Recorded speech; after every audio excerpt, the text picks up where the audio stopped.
Здравейте и добре дошли в седмичният пазарен обзор с мен, Пламен Тодоров, ръководител на отдел обслужване на клиенти в компания Delta Stock. Днес с вас ще разгледаме най-интересните новини на финансовите пазари за седмицата от 18 до 22 август включително. Да започваме. Стартираме с събитие номер 1 за седмицата, а именно Jackson Hole симпозиума. За незапознатите, Jackson Hole симпозиум е тридневно ежегодно събитие, организирано от Федералният резерв, на което събитие присъстват ключови банкери от целия свят и се обсъждат монетарните политики. Тази година пазарите очакваха потвърждение, че Федералният резерв ще поднови намаляването на лихвите през септември, като това е очакване, което вече частично е заложено и в котировките. Анализаторите обаче предупреждават, че това може и да не се случи, което пък от своя страна би оставило борсовото рали на ръба или дори би предизвикало сътресение. Основната спънка е страхът на редица представители на Федералният резерв, че тарифите, наложени на президента Доналд Тръмп, ще доведат до нова инфлационна вълна. В дните преди събитието акциите се движиха нестабилно.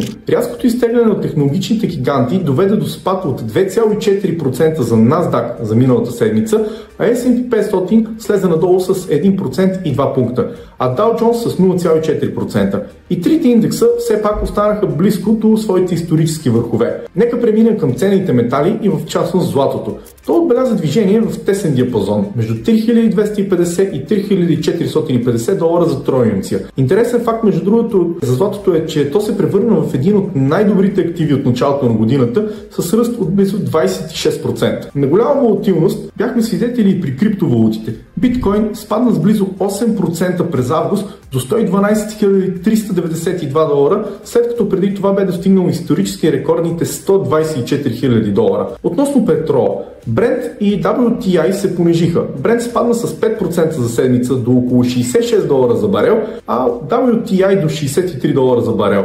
Междувременно OPEC Plus обяви, че увеличава предлагането с 548 000 барела на ден за август, като според анализи на Goldman Sachs се очаква средната цена на Brent през 2025 година да падне до 60 долара за барел, а за WTI 56 долара за барел за 2026 година.